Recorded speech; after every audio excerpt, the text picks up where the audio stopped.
An ancient shipwreck held a corroded secret that rewrites history. Deep within its remains rested a bronze artifact of impossible complexity, a mechanical computer from ancient Greece that predicted the cosmos. By the end of this journey, you will see the ancient world not as a primitive past, but as a place of staggering genius. How could a civilization 2,000 years before the Renaissance build a device that modeled the movements of the sun, moon, and planets? What does this single, miraculous machine tell us about the vast oceans of knowledge that have been lost to time? What forgotten marvels still lie hidden, waiting to change our story? The deep blue waters off the Greek island of are a place of profound silence.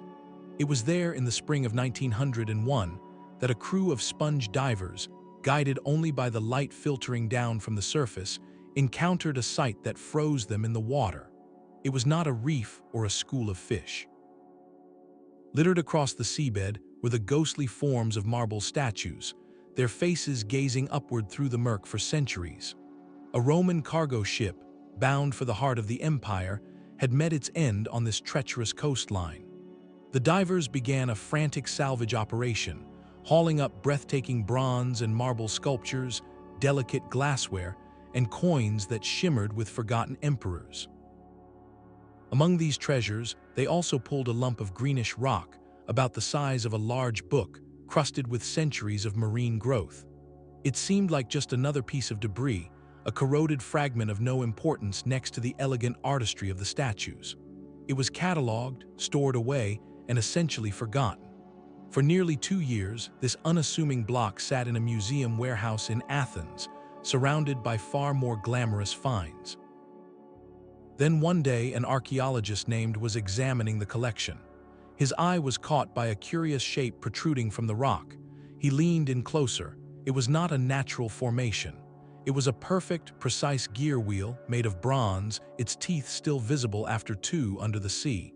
In that single, quiet moment of recognition, the world shifted. This was not a rock. It was a machine. That accidental glimpse sparked a mystery that would take over a century to unravel, a puzzle box from the ancient world waiting to be opened. The journey from the silent to the hushed laboratories of modern science had begun, and it would lead us to question everything we thought we knew about the technological capabilities of our ancestors. The corroded lump cracked open to reveal a secret world inside. As conservators carefully brushed away 2,000 years of seabed incrustation, they uncovered a mechanical heart. Gears emerged from the green patina, dozens of them, interlocking in a dense, intricate puzzle. Some were no larger than a coin, their bronze teeth cut with a precision that seemed to belong to another age entirely. Faint but clear, ancient Greek letters were etched across plates and rings, forming words that spoke of the cosmos, of eclipses and planetary motions. The researchers in that room must have felt a profound sense of dislocation, as if they were holding an artifact that had fallen out of time. Every history book said technology of this complexity, this miniaturized mechanical genius, did not emerge until the great cathedral clocks of medieval Europe, more than a millennium later. Yet here it was, in their hands, a product of the Hellenistic world. This was no simple navigational tool. An astrolabe measures angles, a sundial tells the hour from a shadow, but this device, with its stacked layers of geared calculations, was something entirely different. It was a computer. Its very existence posed a silent, monumental question to the historical record. If this one machine survived by sheer luck, what entire schools of thought, what workshops of brilliant engineers, what volumes of theoretical knowledge were lost when the Library of Alexandria burned or when empires fell? This single discovery did not just add a new item to the catalog of ancient artifacts. It violently expanded the boundaries of what we believed was possible, forcing us to reimagine the intellectual landscape of a civilization we thought we knew. Who were the minds that conceived this? The corroded bronze finally began to speak. Etched across the front and back plates of the mechanism, in elegant, precise Greek letters, were words. This was not random decoration. It was a user manual from antiquity, a theoretical guide to the cosmos written in metal. Philologists and historians spent years, like detectives reassembling a shredded document, piecing together these faded inscriptions from high-resolution scans and painstaking reconstructions. What they read was astonishing. The text named the 5 known planets, not as gods, but as moving points of light. It described the phases of the moon in technical detail. It listed important calendar events, like the cycles of the Olympic Games and various local festivals, anchoring this cosmic computer to the very rhythm of Greek civic and religious life. And then there were phrases that sent a shiver of recognition through any modern astronomer. One inscription clearly mentioned the spiral of Saros. This was a direct reference to a complex, 18-year cycle after which solar and lunar eclipses repeat. The device wasn't just tracking time, it was predicting celestial drama. The language throughout was dense, scholarly, and unadorned. This tells us the mechanism was not a rich man's toy or a ceremonial object. It was a serious scientific instrument, a philosopher's tool, likely used by astronomers to model the heavens or by wealthy patrons to demonstrate the ordered beauty of the universe as understood by Greek science. Deciphering these words was the turning point. It transformed the artifact from a bewildering collection of gears into a readable document. We were no longer just guessing at its function, we were reading its creator's intent. These inscriptions are the direct voice of its makers, a whisper across 20 centuries saying, "This is how the world works." And that voice guided researchers to the next, even more daunting challenge. If the manual explained the what, they now had to reverse engineer the how. They had to understand the breathtaking mechanical genius that made those predictions physically possible. To understand its genius, we must look inside. Nestled within that corroded case was a miniature cosmos of bronze, an assembly of at least 30 interlocking gears. Each one was a calculated decision, a tooth cut not for grinding grain or lifting water, but for modeling the very heavens. This was not a simple clockwork. It was a physical computer, built to solve an equation that played out across the night sky. The central problem for any ancient astronomer was the moon. It does not orbit Earth at a constant, steady speed. Due to the elliptical shape of its path, it appears to speed up and slow down in a regular cycle. To reflect this in a mechanical model, you need a way to subtract one steady motion from another variable one, producing an output that matches the moon's observed dance. The solution the makers embedded in the mechanism was nothing short of revolutionary, a differential gear. This is a complex assembly where the motion of 2 input gears combines to produce a single, corrected output. For over a century, historians of technology credited the invention of the differential gear to the brilliant minds of the European Renaissance, around the 16th century. The mechanism proves this device was not only conceived, but masterfully engineered more than 1,000 years earlier. Imagine the quiet focus in that ancient workshop. A craftsman, guided by astronomical tables, files a bronze gear to a precise thickness, knowing its rotation will one day predict a lunar eclipse. This was mathematics made into metal, physics you could hold in your hand. A user would turn a single input crank on the side of the device. That simple human motion would travel through this intricate labyrinth of gears, each ratio carefully chosen. On the front dial, pointers would begin their slow, majestic crawl. One hand for the sun, tracing its path through the zodiac. Another for the moon, faithfully replicating its monthly cycle of phases and its subtle changes in speed. Separate, smaller dials likely tracked the wanderings of the 5 known planets: Mercury, Venus, Mars, Jupiter, and Saturn. With each turn of the crank, the entire known universe, as mapped by Greek science, came to life on a dial the size of a dinner plate. This gear train is more than an engineering marvel. It is a philosophical statement cast in bronze. It reveals a civilization that believed the cosmos operated on rational, predictable principles so elegant they could be replicated by human hands. The harmony of the spheres was not just a poetic idea, it was a gear ratio. And this tangible model of the heavens points directly to the mind of one of history's greatest astronomers, a man whose lost work may have been the blueprint for the entire machine. The front face of the device was where the mechanical cosmos came alive. Imagine a large, circular dial of tarnished bronze, etched with two concentric rings of symbols. The outer ring displayed the 12 signs of the Greek zodiac, the familiar celestial highway. Inside it ran a second ring, marking the 365 days of the Egyptian calendar, a practical solar year. At the center, two elegant pointers began their eternal chase. One, likely gilded, represented the sun. The other, perhaps of silver, traced the path of the moon. As you turned the side crank, these hands would glide around the dial, not at the same speed, but in the precise, calculated ratios dictated by the gears inside. You could watch the sun move from Aries into Taurus, while the moon danced ahead or lagged behind, its position against the stars predicted for any day you chose. But the true marvel was a small, rotating sphere, half blackened silver and half shining white, that sat within the moon's pointer. This tiny ball would turn day by day to show the exact phase of the moon as seen from Earth, from a slender crescent to a full, bright disk. This was not a static model. It was a dynamic simulation.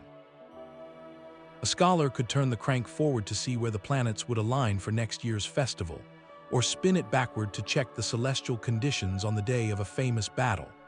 It was, in every sense, an analog planetarium, a portable universe you could hold in your hands. For the first time in history, the abstract mathematics of orbital cycles were translated into something you could see and touch, a visual prediction engine that made the cosmos feel intimate and comprehensible. This front dial was the brilliant user interface, transforming complex astronomical theory into a moving picture of the sky. To operate it was to feel a god-like power over time itself, to hold the predictable rhythm of the heavens at your fingertips. And this very idea of a mechanical model that mirrors reality points us directly to the intellectual giant who may have inspired its creation. But the true testament to its computational power lay on the device's back. Here, two smaller, spiral dials were etched into the bronze, each a map of deep time. One tracked a period of roughly 18 years and 11 days, known as the Saros cycle. This is the celestial rhythm after which the sun, earth, and moon return to nearly the same alignment, causing solar and lunar eclipses to repeat. The other dial followed the Metonic cycle, a 19-year period that neatly aligns solar years with lunar months, a crucial tool for keeping religious and agricultural calendars in harmony. These were not short-term calculations. They were predictions that spanned decades, built into the very gears. A tiny pointer would crawl along the spiral groove of the Saros dial, and when it reached a specific marked division, a small glyph, perhaps a symbol for the sun or moon, would appear in a window, signaling an eclipse was due. In a world where a sudden darkening of the sun or a moon turning the color of blood could stir deep fear or be interpreted as a divine message, this predictive power was more than academic. It was a form of profound knowledge, a way to demystify the heavens. A priest or an advisor to a king, armed with this device, could consult its bronze face and know that an eclipse was coming not as a random omen, but as a predictable event. This transformed awe into understanding, and perhaps, for those in power, it transformed potential panic into managed ceremony. The mechanical implementation of these long cycles is a staggering achievement. It means the creators didn't just observe the sky, they had meticulously recorded eclipse patterns over centuries, recognized the mathematical pattern, and then engineered a machine to automate the prediction. This is the heart of the scientific method, cast in bronze centuries before the term was coined. It reveals a culture that looked at the apparent chaos of the cosmos and insisted on finding an underlying order, an order so reliable you could build a machine to model it.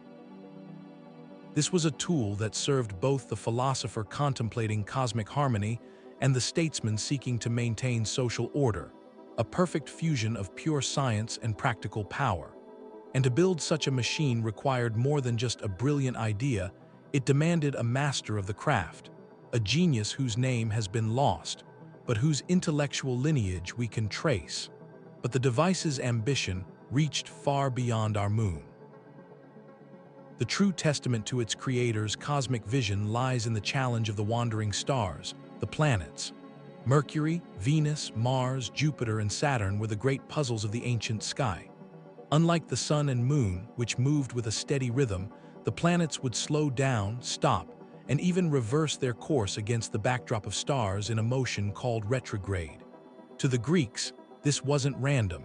It was a problem to be solved by geometry. Astronomers like Hipparchus had developed complex models using circles upon circles, called epicycles, to mathematically describe these looping paths. The staggering achievement of the mechanism is that its makers attempted to translate this pure geometry into moving bronze.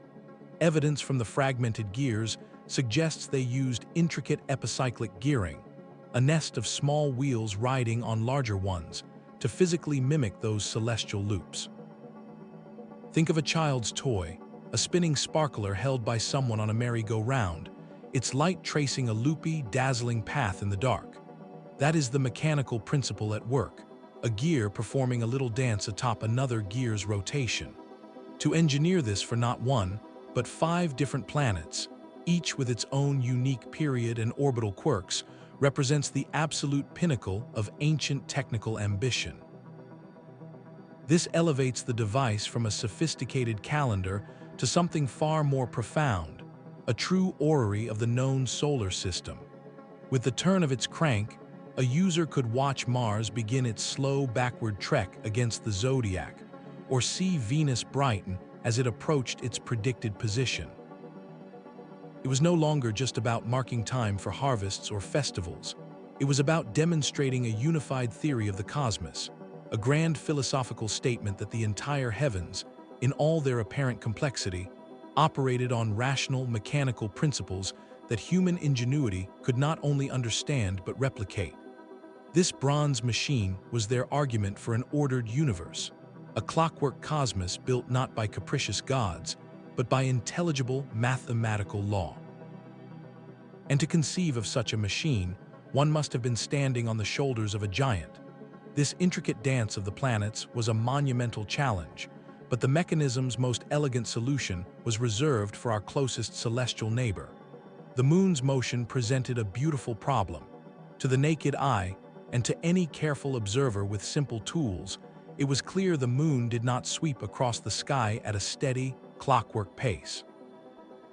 Sometimes it seemed to hurry ahead, other times it appeared to linger, a subtle speeding up and slowing down over the course of its monthly journey.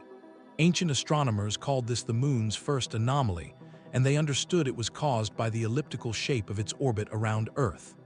A simple gear train could only produce a constant, uniform motion. To replicate this celestial hesitation, this graceful irregularity, required a different kind of thinking entirely. The answer lay in a mechanical assembly of stunning sophistication, a differential gear system. Within the heart of the device, 2 separate input gears were driven from the main wheel that represented the moon's average, or mean, motion. These 2 inputs carried slightly different rotational speeds. They fed into a compact, complex cage of smaller gears, a kind of mechanical brain that compared these 2 rates of movement. This assembly did not simply average them. It performed a continuous, automatic calculation, subtracting one motion from the other to produce a single, corrected output. That output was then sent to the beautiful little moon pointer on the front dial. As a user turned the crank, that pointer did not march in a robotic, even step.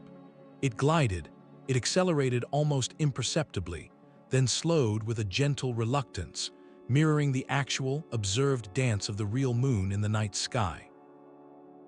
To appreciate this achievement, consider a modern parallel. The differential gear is the essential component that allows the wheels of a car to turn at different speeds when going around a corner, a technology we associate entirely with the industrial age. The mechanism proves this concept was not only understood, but masterfully applied to model the heavens over 1,000 years before it was reinvented for carriages and then automobiles. This single assembly is a masterpiece in miniature. It tells us the builders were not just skilled metalworkers following a recipe.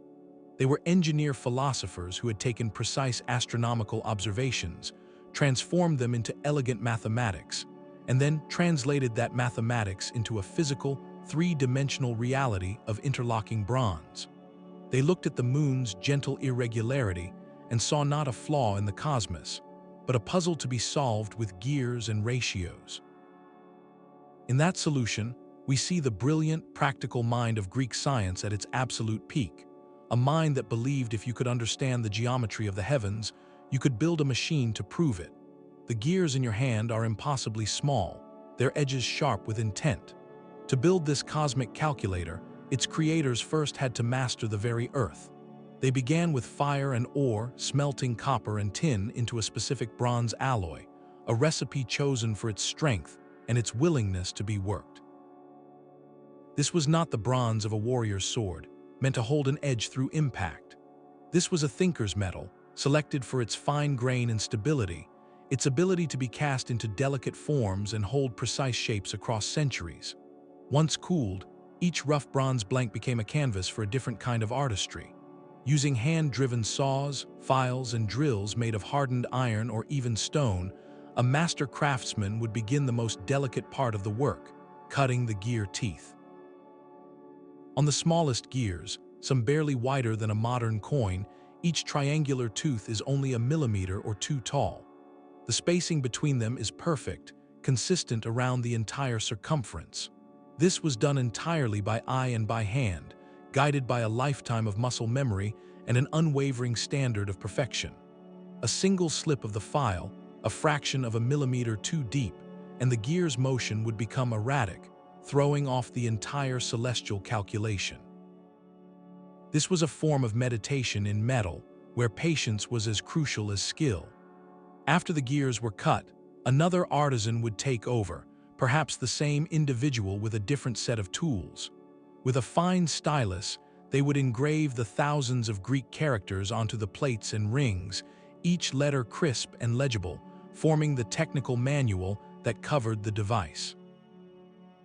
This inscription was not added later for decoration. It was an integral part of the design, etched into the surface before final assembly. Finally, all these components, dozens of interlocking gears, pointers, and dials, were mounted within a wooden case, likely crafted from fine oak or cedar. The case had fitted doors, perhaps with wax seals, to protect the delicate machinery inside from dust and clumsy hands. The entire object was designed to be portable, a self-contained universe in a box you could carry under your arm from the library to the lecture hall. The scale of this work defies belief. This was not mass production, it was bespoke, scholarly instrument making at its absolute peak. A single mechanism likely represented months, perhaps even years, of collaborative labor from a team that included metallurgists, master engravers, a master carpenter, and of course, the astronomer or philosopher who provided the complex mathematical blueprint. The choice of materials and the evidence of careful design, with signs of adjustments and corrections in the gear layouts, tell us this was not a first attempt. It was the product of a mature technological tradition, a workshop culture where knowledge was passed down and refined over generations. This level of craftsmanship is a silent, powerful testament to the values of that society. It reveals a culture that did not see a divide between the beauty of an idea and the beauty of its execution. Theoretical knowledge about the cosmos was not meant to stay trapped on a papyrus scroll. It was meant to be realized, to be given tangible, precise, and beautiful form. In the microscopic perfection of each gear tooth, we see a profound respect for the order of the universe and a breathtaking confidence in the human ability to mirror that order. They were pushing the very limits of the possible in their era, not for conquest or commerce, but for the pure, luminous goal of understanding. The identity of its maker is one of history's most compelling silent mysteries. No signature is etched into the bronze, no workshop stamp marks its case. Yet, by listening to the language of its gears and the theories written in its metal, we can trace its intellectual fingerprints back to a specific time and place. The evidence points us to the vibrant, competitive world of Hellenistic Greece in the 2nd century before the Common Era. This was an age of brilliant scholarship, where royal patrons funded great libraries and observatories, and thinkers from across the Mediterranean gathered to debate the nature of the cosmos. Two centers shine in this search: Alexandria with its legendary library, and the island of Rhodes, a powerhouse of commerce and learning. It is on Rhodes where the clues become most compelling, for it was home to Hipparchus, one of the greatest astronomers of antiquity. The lunar theory built into the device's differential gearing, that elegant solution for the moon's variable speed, matches the precise mathematical models developed by Hipparchus. His work on predicting eclipses and cataloging stars was revolutionary, and the mechanism feels like a physical manifestation of his calculations, a tribute cast in bronze. Could Hipparchus himself have commissioned it, or perhaps even collaborated on its design? It is a tantalizing possibility. But the idea of such a machine was not confined to one island. The Roman philosopher Cicero, writing more than a century later, described a marvelous device constructed by the legendary Archimedes of a bronze sphere that showed the motions of the sun, moon, and planets. While Archimedes lived earlier, his reputation for mechanical genius was so immense that later inventors often worked in his shadow, building upon his concepts. This tells us the dream of a mechanical cosmos was alive in the Greek scientific imagination for generations. So who, then, turned this dream into reality? It was almost certainly not a single, isolated genius toiling in a cellar. The mechanism is the product of a collaborative workshop, a symphony of specialized minds. A philosopher-astronomer provided the complex celestial blueprints, the mathematical ratios of the orbits. A master engineer translated those abstract numbers into three-dimensional gear trains, solving problems of space and motion. And supremely skilled artisans, with hands steadier than any modern machine, cut the gears and engraved the tiny, perfect letters. This was the pinnacle of a sustained tradition, a school of thought where theoretical knowledge and exquisite craftsmanship were seen as two sides of the same coin. The tragedy is that this tradition, this entire school of mechanical philosophy, has vanished almost without a trace. The mechanism is our one surviving witness. Its silent gears speak of a lost world of inquiry, where understanding the universe meant building a working model of it. By placing it within this lineage, we do more than solve a historical whodunit. We begin to grasp the true scale of what was lost, and we see this miraculous device not as a bizarre anomaly, but as a brilliant, logical flower that grew from the rich soil of its time. This portable cosmos served many masters, each finding a different kind of power in its turning gears. For the scholar, it was the ultimate teaching aid. In a sunlit courtyard, a philosopher could place the device on a stone table, turn the crank, and show his students not just a diagram of an epicycle, but its physical manifestation. The abstract mathematics of Hipparchus became a visible, tangible dance. It transformed complex celestial theory from a memorized recitation into an intuitive, mechanical truth, a powerful tool for both calculation and demonstration. Yet this was not an instrument kept hidden in a library. Its fine craftsmanship and elegant case speak of a second, equally important audience, the elite patron. For a wealthy merchant or a ruling family, owning such a device was a profound statement. It displayed not merely wealth, but intellectual sophistication and a command over the deepest secrets of nature. In a world where knowledge was prestige, the mechanism was the ultimate conversation piece, a dazzling proof that its owner moved in circles that understood the very mechanics of the heavens. Its predictions also held immense practical value for the state. Knowing the precise timing of an upcoming eclipse allowed authorities to manage public sentiment, perhaps framing the event within a controlled religious narrative rather than allowing it to spark panic. Its meticulous calendar, aligning solar and lunar cycles, was essential for scheduling everything from the planting of crops to the great pan-Hellenic festivals like the Olympics, events that unified the Greek world. This intertwining of the cosmic and the practical extended into the realm of astrology, which was inseparable from astronomy at the time. The ability to accurately position the planets against the zodiac on any given date would have been invaluable for casting horoscopes, guiding personal or political decisions for those who believed in such influences. So this one object elegantly served three intertwined purposes: the scientific, the social, and the sacred. It was a computer for the philosopher, a trophy for the patron, and an oracle for the practical mind. In doing so, it performed a kind of cultural magic, taking the vast, intimidating clockwork of the universe and making it small enough to hold, intimate enough to discuss, and predictable enough to feel a sense of mastery over the passage of time itself. The gears of the mechanism turn within a forgotten age of wonder. To understand its true significance, we must step back and see the world that built it, the vibrant, intellectually fearless era known as the Hellenistic period. This was the world shaped in the wake of Alexander the Great, a time when Greek ideas flowed across continents, mingling with knowledge from Egypt, Persia, and beyond. It was an age of extraordinary state patronage, where kings and wealthy elites funded research not merely for practical gain, but for the prestige of discovery.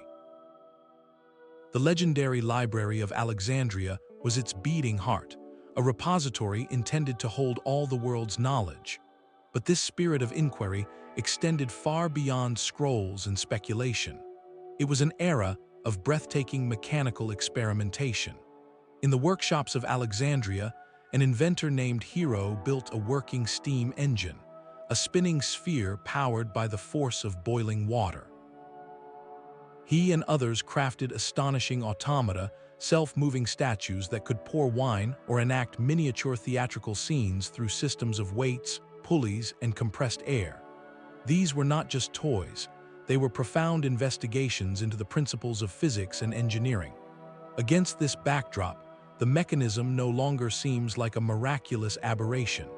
It begins to look like a logical, perhaps even expected, product of its time. It represents the pinnacle of a specific technological philosophy, the application of complex gear systems not to grind grain or lift water, but to model the natural world itself. This was a culture that saw the universe as a comprehensible machine, and they sought to build miniature mirrors of its workings. The terrifying thought is this: our one surviving device is likely not unique. It is the sole physical proof of what was probably a broader tradition of clockwork philosophy, a school of thought that built calculating machines, planetariums, and models of natural phenomena. Its sophistication suggests generations of incremental refinement, of workshops where master craftsmen passed down the secrets of cutting precise gears for a very specific, scholarly clientele. So what happened to this trajectory? Why did the age of geared computers not lead directly to an industrial or scientific revolution? The answers are woven into the fabric of history's great unravelings. The political stability that allowed for such specialized, essential craftsmanship began to fracture under the weight of Roman expansion and internal conflicts. The great centers of learning, like Alexandria, faced periods of turmoil and eventual decline. The specialized workshops, dependent on elite patronage and a continuous chain of master to apprentice, likely vanished as priorities shifted. Practical technologies for construction, warfare, and agriculture always survived, but the most delicate and theoretical instruments, the ones that served pure understanding, were the most vulnerable. Their knowledge was not written into broad, practical manuals. It was held in the hands and minds of a few. When those workshops closed, that knowledge evaporated. This forces a profound reconsideration of how we view progress. We often imagine technology as a straight, ascending line from simple to complex. The mechanism stands as a stark monument to a different truth, that sophisticated knowledge can reach a dazzling peak, only to be forgotten, buried by the sands of political change, economic shift, or simply the loss of the right minds in the right place at the right time. This single artifact whispers that our own technological civilization is not an inevitable destination, but a fragile, precious inheritance. It asks us to look at the marvels we take for granted today and wonder which of them might lie silent and corroded on a future seabed, waiting to astonish a world that has forgotten our name. For decades, the corroded bronze held its secrets tight. The external inscriptions gave tantalizing clues, but the true heart of the machine, the precise arrangement of its dozens of internal gears, remained a locked puzzle box. Scholars could theorize, but they could not see. The fragments were far too fragile, too precious, to risk taking apart. The mechanism's full story seemed destined to stay buried within its own mineralized shell, a permanent mystery. Then, at the dawn of the 21st century, a new kind of archaeology emerged, one that used light instead of picks and digital sensors instead of brushes. The key was a suite of invasive imaging technologies, tools designed to see through solid matter without ever touching it. Teams like the International Mechanism Research Project brought the artifact to a custom-built laboratory and subjected it to the most advanced scanning techniques in the world. They used high-resolution X-ray tomography, a process that builds a three-dimensional map of an object's interior by combining thousands of individual radiographic slices. It is the same technology doctors use to see inside the human body, but here, it was trained on a 2,000-year-old brain of bronze. The results were nothing short of miraculous. For the first time, researchers could virtually peel back the layers of corrosion. They could rotate the entire gear train in space on a computer screen, examining how each tooth meshed with its neighbor.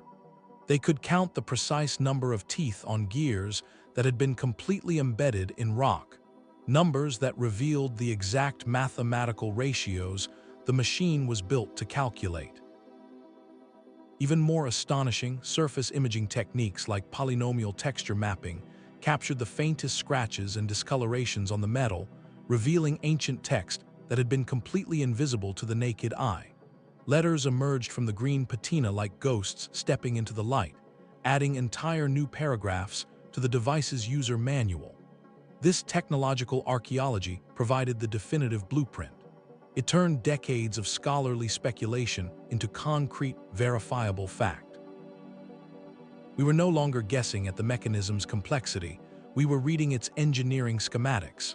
This created a beautiful, almost poetic feedback loop.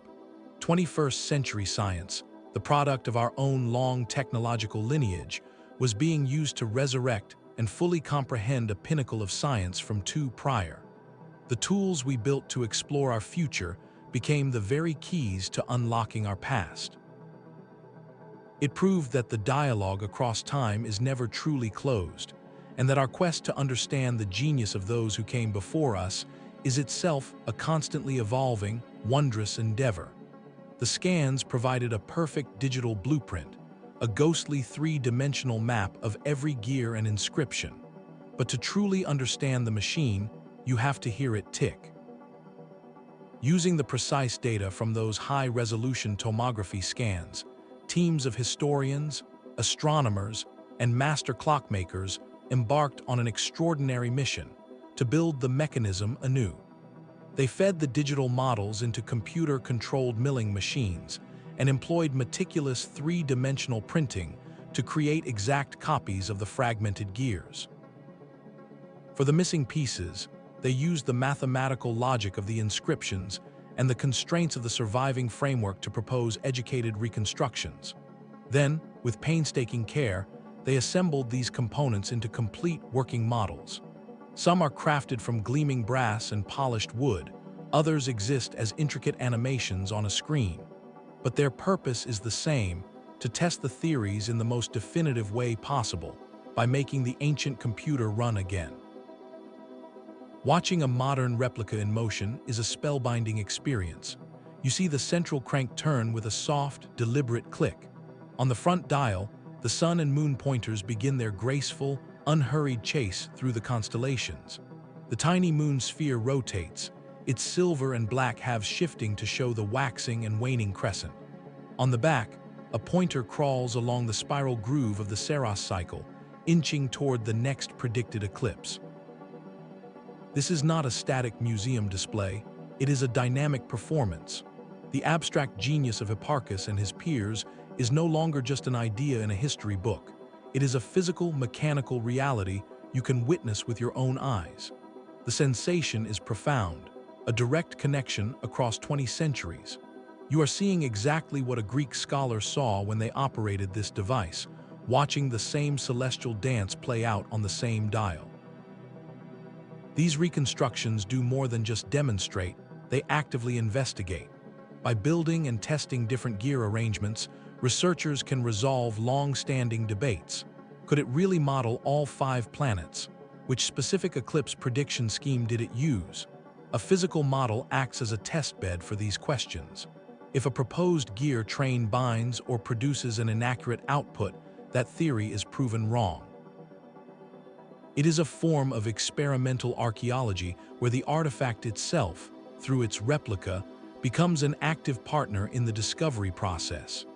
This transforms the silent, corroded fragments from the wreck into something living and eloquent. The modern reconstructions are a bridge of empathy and understanding. They close the loop between ancient design intent and modern scientific verification, proving not only that the device could work, but how its beautiful, precise clockwork made the cosmos comprehensible. In turning its crank, we are not just replicating a machine, we are participating in the same act of wonder that defined its creation. Etched along the spiral track of the Saros dial are small, cryptic symbols. These are not random marks. They are the machine's most direct and chilling predictions, its forecast of celestial drama written in a language of glyphs. Modern imaging has revealed these tiny inscriptions in astonishing detail. Next to certain divisions on the spiral, a researcher might find a small circle, perhaps with radiating lines to signify a solar eclipse or a simple crescent shape for a lunar event. But the predictions went deeper. Some glyphs include a single Greek letter, abbreviating the hour of the day the eclipse was expected. Others seem to note the direction in the sky or even suggest a predicted color, like a dark red hue for a total lunar eclipse. This level of detail is breathtaking. It means the machine did not just announce an eclipse was coming, it provided a full dossier on the event, a preview of the sky's performance. For the ancient user, this information was not merely observational, it was deeply. In a world where the heavens were read for signs, an eclipse's timing, its color, the direction from which the shadow approached, all held specific divinatory meanings.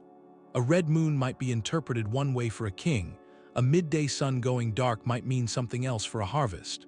The mechanism, in its cold, precise bronze way, was generating the raw data for prophecy. This transforms our understanding of its purpose. It was not a tool to disprove the gods, but rather a sophisticated instrument to understand their language, to anticipate the messages they wrote in light and shadow. The very existence of these glyphs stitches the device firmly into the social and religious tapestry of its time. A priest or royal advisor could consult this machine, read its glyphs, and prepare. They could frame the coming celestial event within a controlled narrative, perhaps performing a specific ritual at the predicted hour to appease the heavens or demonstrate their own wisdom. In this light, the mechanism becomes a powerful instrument of social stability, a way to transform a potential source of public fear into a managed, even politically useful, demonstration of elite knowledge. The genius is that it served both truth and power, providing empirically accurate data that was then filtered through the lens of a spiritually animated cosmos. Those tiny glyphs are a powerful reminder that for its creators, science and meaning were not separate realms, but intertwined threads in the same magnificent tapestry. The machine's back face held another spiral, one that spoke not of celestial shadows, but of roaring crowds and straining athletes. Alongside the grand Saros and Metonic cycles, a smaller dial was etched with a list of names: Olympia, Pythia. This was the calendar of games, a meticulous tracker for the 4 great Pan-Hellenic athletic festivals that defined the rhythm of Greek life. At first glance, this seems almost quaint, a simple calendar feature compared to the cosmic calculations of the other dials. But its inclusion is of design, and it reveals the true worldview of the mechanism's creators. They saw no separation between the heavens above and the agora below. The same gear train that predicted a solar eclipse also counted down the years to the next Olympic Games. This was a deliberate, profound connection. In the Greek mind, these athletic festivals were far more than mere sporting events. They were sacred truces, moments when the constant warfare between city-states would pause. Athletes and spectators traveled from across the known world, creating a temporary, unified Greek identity. The games were religious ceremonies dedicated to the gods, political stages for displaying civic pride, and social gatherings of immense cultural importance. By tracking them, the mechanism served as a civil engine, a reminder of the shared human calendar that governed diplomacy, travel, and collective celebration. A scholar using the device could turn the crank and see that in 2 years, when the moon was in a certain phase, the sacred truce for the games would begin. It tied the abstract passage of sidereal time, measured by the stars, directly to the lived, passionate experience of being Greek. This integration tells us the device was built for a complete person, someone who was both a philosopher contemplating orbital mechanics and a citizen engaged in the vibrant, messy life of the polis. The cosmos set the tempo, but humanity wrote the melody. The machine elegantly acknowledges that to understand time, you must account for both the eclipse that darkens the sun and the that crowns a champion. It is a holistic vision of a universe where human culture is not an afterthought, but an integral part of the celestial order. The back of the device was a masterwork of integrated thought. While the front presented the moving picture of the cosmos, the rear face was its control panel, a dense suite of at least 4 spiral and circular dials, each a dedicated calculator for a different kind of time. This was not a collection of unrelated features, it was a unified system. The large, elegant spirals tracked the grand Saros and Metonic cycles, those 18- and 19-year rhythms of eclipses and lunar months. Nestled beside them was a dial for the cycle, a 76-year refinement of the Metonic that corrected tiny accumulated errors, showing an almost obsessive dedication to long-term accuracy. And then, in beautiful counterpoint, was the practical spiral of the games, marking the 4-year cycle of the great athletic festivals. With a few turns of the single input crank, a user could perform a kind of temporal cross-reference that would have required shelves of scrolls and days of calculation. They could ask, and the machine would answer. What will the moon phase be during the next Pythian Games? Will there be an eclipse in the 4th year of the next Olympiad? The back dials transformed the device from a planetarium into a true computational platform, a single instrument that could answer a wide array of questions about the future, reconstruct the past, and make sense of the present moment within multiple, overlapping frameworks of time. This is a key to its revolutionary genius. It did not serve one master, whether astronomer, priest, or civic planner. It served the complete intellectual world of its era, acknowledging that to understand one's place in the cosmos, you needed to synchronize the eclipse with the harvest, and the Olympic truce with the position of Jupiter. The mechanism presented a holistic philosophy that all time, from the divine to the mundane, was interconnected, predictable, and beautifully, mechanically logical. Yet for all our modern marvels of imaging and reconstruction, we must confront a humbling truth. We are not looking at a complete machine. The fragments recovered from that ancient shipwreck represent perhaps only 1/3 of the original device. What remains is a breathtaking torso of a masterpiece, its full form and some of its most astonishing limbs forever lost to the sea. This incompleteness is not a failure of archaeology, but rather the very nature of the mystery, leaving critical questions echoing in the silence. How exactly were the gears for the 5 planets arranged within that wooden case? The surviving references and a few telltale mounting points suggest a system of extraordinary intricacy, But the precise gear trains that would have made Venus loop or Mars reverse course are a matter of scholarly deduction and debate. There is an even more subtle puzzle. Did the mechanism account for what astronomers call the Moon's second anomaly?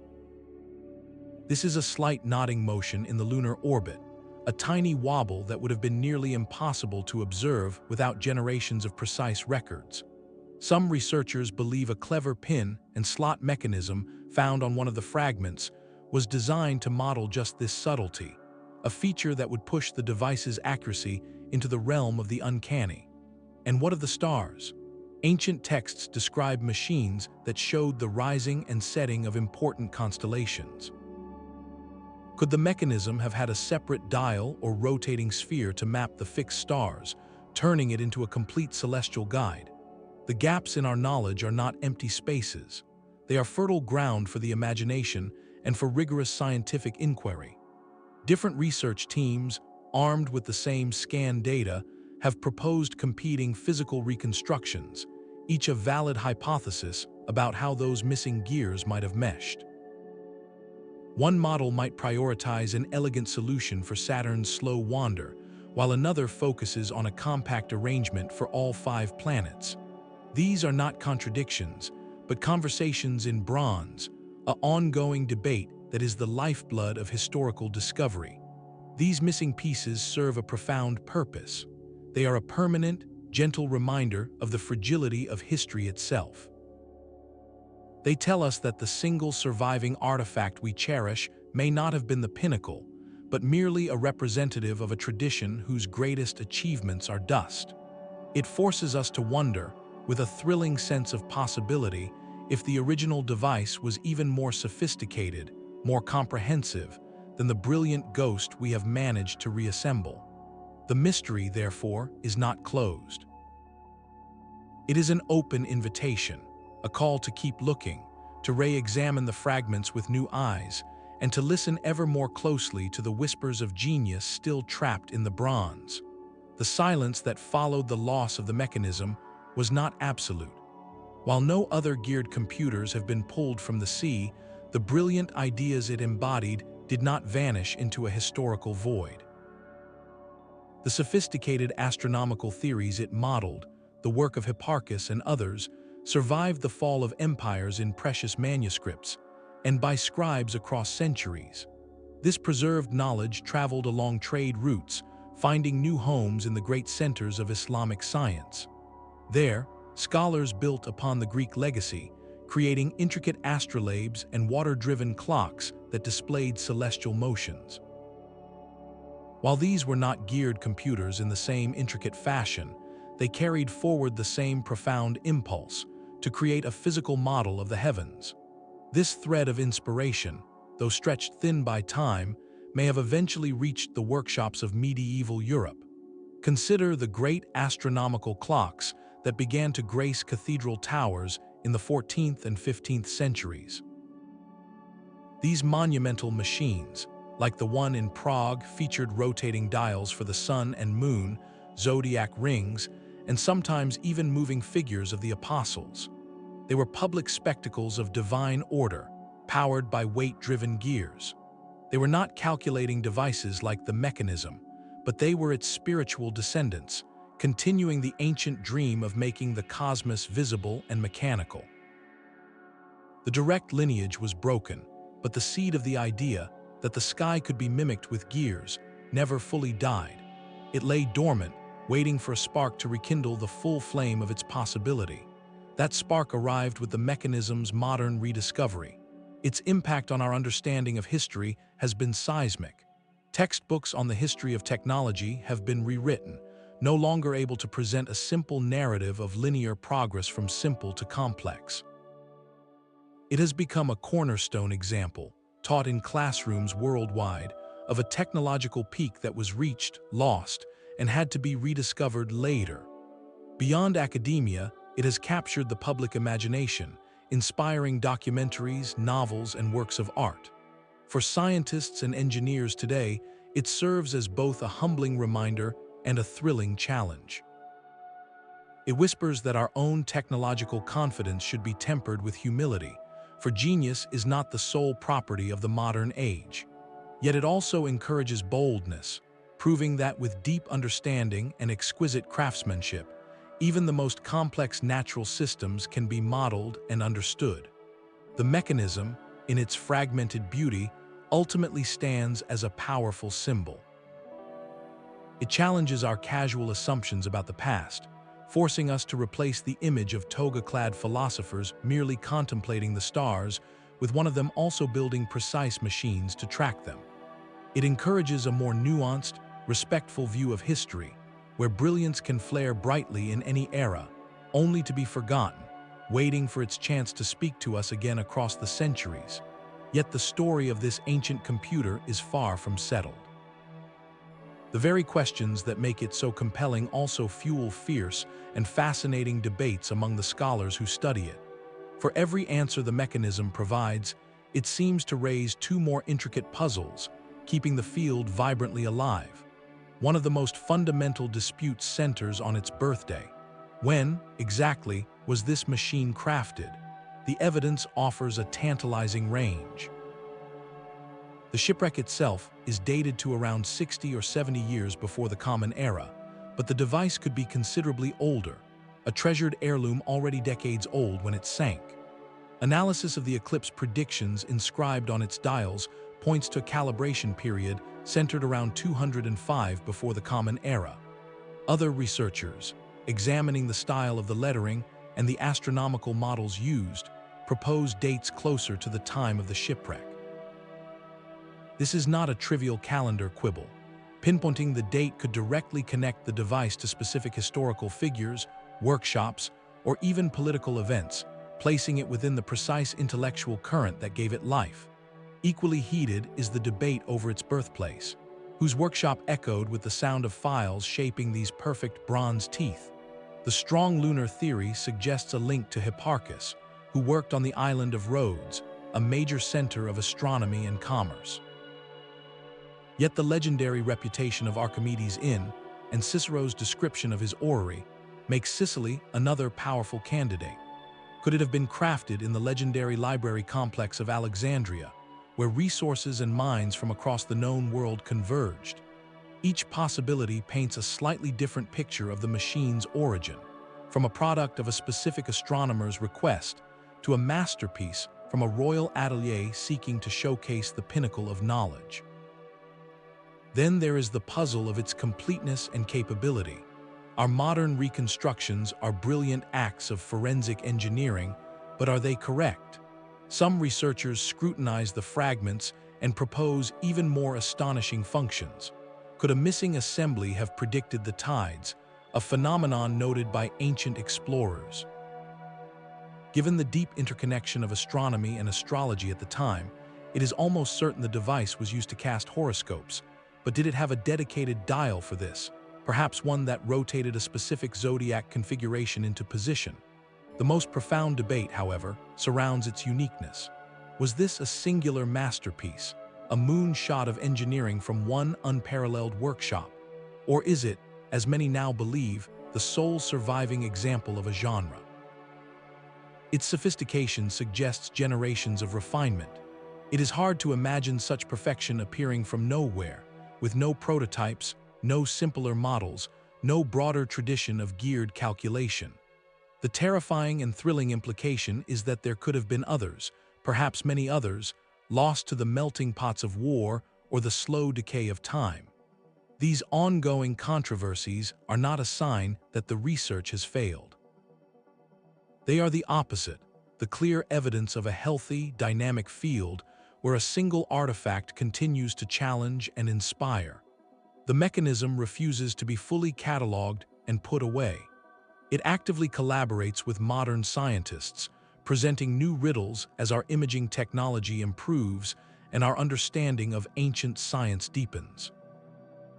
Each debate, whether about a gear tooth or a glyph, pushes the boundaries of archaeology, the history of science, and mechanical engineering in a shared, collaborative quest. The silent bronze machine, in its magnificent incompleteness, ensures the conversation across the centuries never ends, inviting every new generation to look closer and ask the next great question.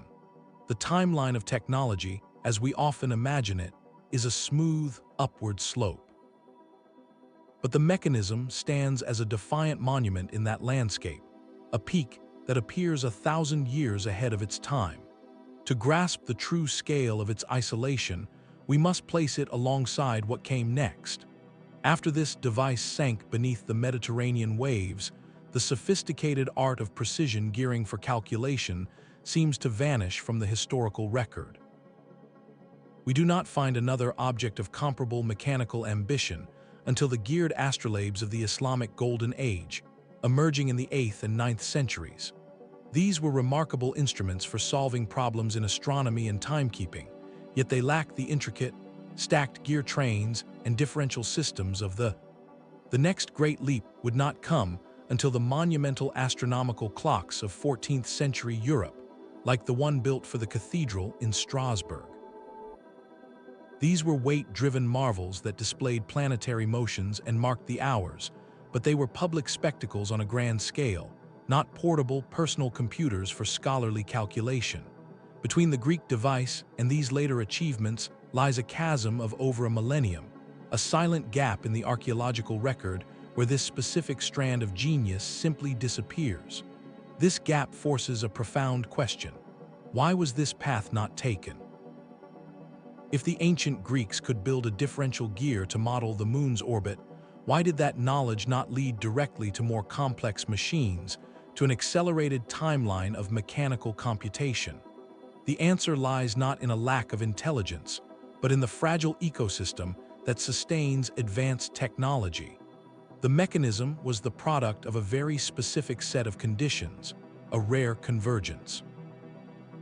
It required wealthy patrons who valued pure knowledge, a thriving workshop tradition where master craftsmen could dedicate months to a single, essential object, and a robust school of mathematical astronomy that provided the necessary blueprints. When the political and economic stability of the Hellenistic world fractured, that delicate ecosystem collapsed. The workshops that produced such instruments likely vanished, their specialized knowledge held in the hands of a few, never written into broad manuals. The gears, quite literally, stopped turning. This comparison dismantles the comforting myth of inevitable progress. It shows us that technological advancement is not a linear, automatic climb. It is more like a garden. Certain ideas can take root, flower with breathtaking brilliance, and then, if the climate changes, if the gardeners leave or the soil is depleted, those flowers can wither away, their seeds lying dormant for centuries. The mechanism represents a path not taken, a brilliant flare of engineering that was extinguished. Later civilizations in the Islamic world and medieval Europe eventually reinvented similar principles, but they did so independently, building their own gardens from different seeds. This is not a story of regression, but of rediscovery. The mechanism is a humbling reminder that our own technological civilization is not a destined endpoint, but a particular, precious arrangement of conditions, knowledge, and resources. It asks us to look at the marvels we rely on today and recognize their fragility, to see them not as permanent possessions, but as a legacy we must actively tend, lest their secrets too one day fall silent, waiting for a future age to puzzle over their corroded remains. That silent gap in the timeline is not an empty space. It is a challenge to our entire understanding of progress. The mechanism forces a major revision of the standard history of technology. For generations, textbooks presented a clean, upward arc, where complex mechanical computation emerged with the great clocks of medieval Europe, leading eventually to the calculating engines of the 19th century. This device shatters that simple narrative. It proves the ancient Greeks possessed not just the abstract astronomical theory, but the practical engineering genius to translate that theory into a working, physical machine. They had moved beyond observation and into simulation. This collapses the assumed timeline for the invention of precision gearing and differential systems by over 1,000 years. We must now ask, if this was possible in the 2nd century before the Common Era, What other technological peaks might have been reached and lost? The mechanism suggests the intellectual seeds of what we call the scientific revolution. The marriage of mathematics, observation, and mechanical modeling were planted in Hellenistic workshops long before they bloomed in Renaissance Europe. It reveals a culture where the philosopher's quill and the artisan's file were partners in discovery, where understanding the cosmos meant building a machine to prove it. This single artifact compels historians to re-examine classical texts with new eyes. Passages once read as poetic metaphor or philosophical speculation must now be reconsidered as possible descriptions of real, lost technologies. When Cicero wrote of Archimedes' sphere that replicated the heavens, he was likely describing a genuine device from this same tradition. The mechanism makes us less surprised by future discoveries that upend our timelines. It stands as a permanent monument to a humbling truth that our written history is merely a fragment of what was, a story constantly rewritten by the silent evidence rising from the earth or the sea. Our knowledge of the past is not a fixed record, but a living, changing conversation, always provisional, always awaiting the next whisper from the depths. The lonely genius of the mechanism demands a question. Was it truly alone? The sheer sophistication of its design makes it difficult to accept as a singular flash of brilliance, a one-off experiment that succeeded beyond all imagining. Logic whispers that such a perfect machine must have had predecessors, simpler models where ideas were tested, and perhaps successors where its design was refined or expanded. The search for its lost siblings is now one of archaeology's most tantalizing quests. We are no longer looking for statues or coins, but for the subtle, greenish lumps of mineralized bronze that might hide an entire mechanical cosmos within. This shift in perspective changes everything. Archaeologists excavating ancient workshops now examine nondescript metal fragments with renewed intensity, knowing that a corroded disc could be a gear, a fused lump could be an entire gear train. Museum curators are re-examining old collections, looking at unidentified bronze objects with fresh eyes, wondering if something long catalogued as a decorative fitting or a ritual object might, under advanced scanning, reveal the telltale teeth of a calculation. The hunt is fueled by tantalizing clues from history itself. The Roman writer Cicero described a device built by Archimedes that replicated the motions of the sun, moon, and 5 planets, a bronze sphere so exquisite it was looted from and displayed in Rome as a trophy of intellectual conquest.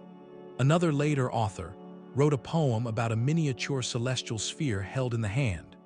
These are not vague myths. They are specific descriptions from educated observers who believed such objects were real. They suggest the mechanism was not an anomaly, but perhaps the finest surviving example of a known genre, a class of philosophical instruments that served the elite of the Hellenistic and Roman worlds. The potential hiding places are as vast as the ancient world itself. Consider the countless shipwrecks still resting on the Mediterranean seabed, time capsules holding the cargo of a fading empire.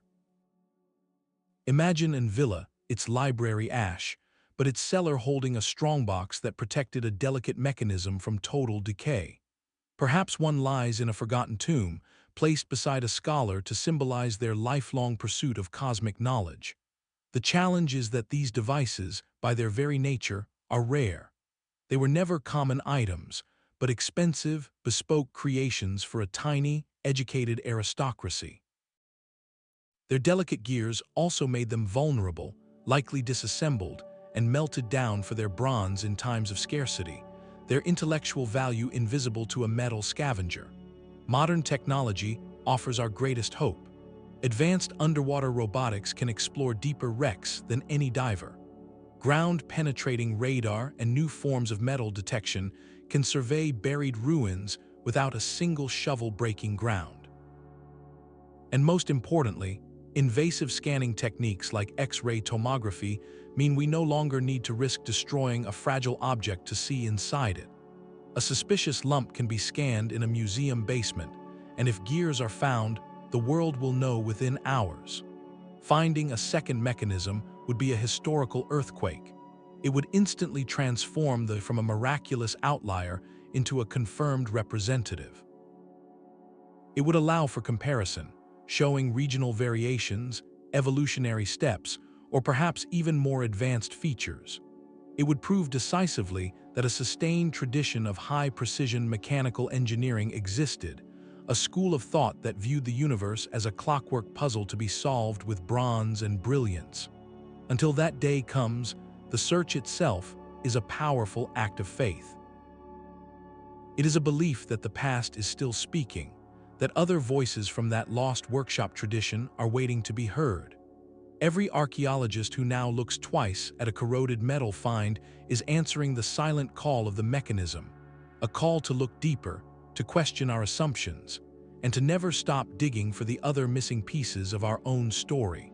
From a forgotten green lump in a museum crate, it has ascended to a global icon.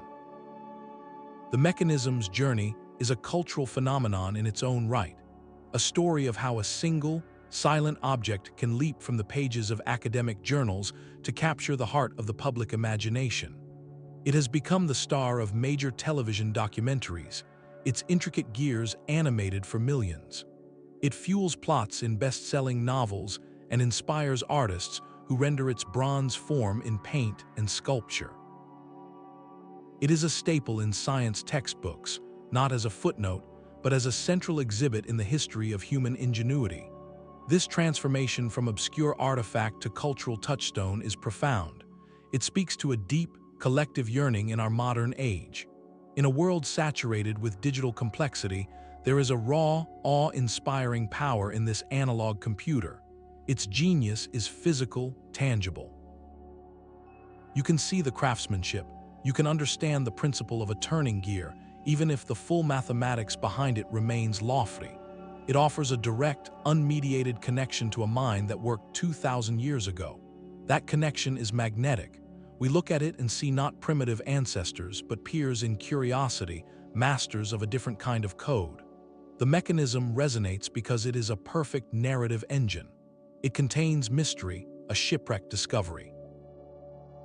It showcases advanced science, a puzzle of math and engineering, and it delivers a powerful emotional punch, the haunting realization of profound loss. It is the ultimate underdog story, a symbol of brilliant knowledge that was nearly erased, surviving against impossible odds. This narrative challenges a modern hubris, the unspoken belief that our technology represents a linear peak of progress. The mechanism stands as a quiet, undeniable rebuttal, proving that sophistication is not the sole province of our age. It forces a humbling and thrilling perspective shift. As a cultural symbol, it does more than educate, it inoculates against intellectual arrogance. It encourages a specific kind of wonder, one tinged with humility. It asks us to marvel not only at what the Greeks built, but to soberly consider what we ourselves might have forgotten, what strands of our own dazzling knowledge could be vulnerable to the erasures of time. Its story, from a Mediterranean seabed to a digital screen in a classroom halfway around the world, demonstrates how a fragment of the past can transcend its origins. It stops being just an archaeological find and becomes a mirror. We gaze into its corroded face and see reflected back our own thirst for discovery, our fragile place in the long arc of ideas, and the enduring human desire to hold the cosmos in our hands. The mechanism is a profound statement about human ingenuity, cast in bronze.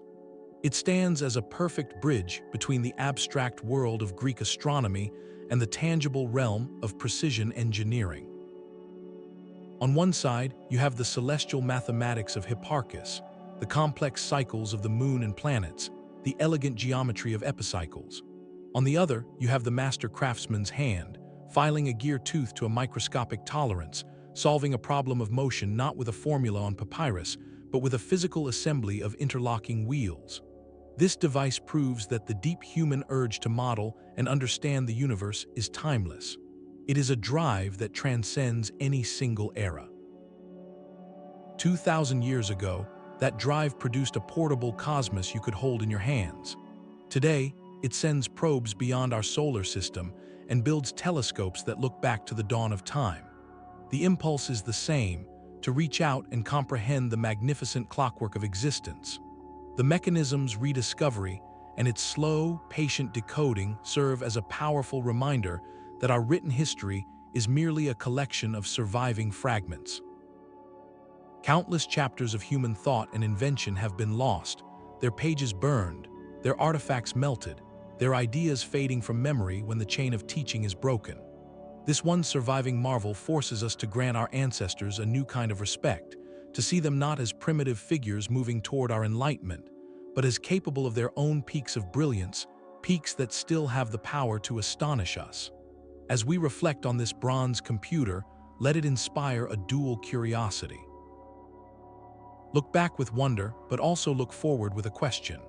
What dazzling achievements of our own age, which we take for granted as permanent knowledge, might one day be forgotten, lying silent and corroded on some future seabed? And what other secrets from the past, equally magnificent, still lie buried, waiting for their moment to speak again? The story of the mechanism is ultimately a story about the fragility and the resilience of genius.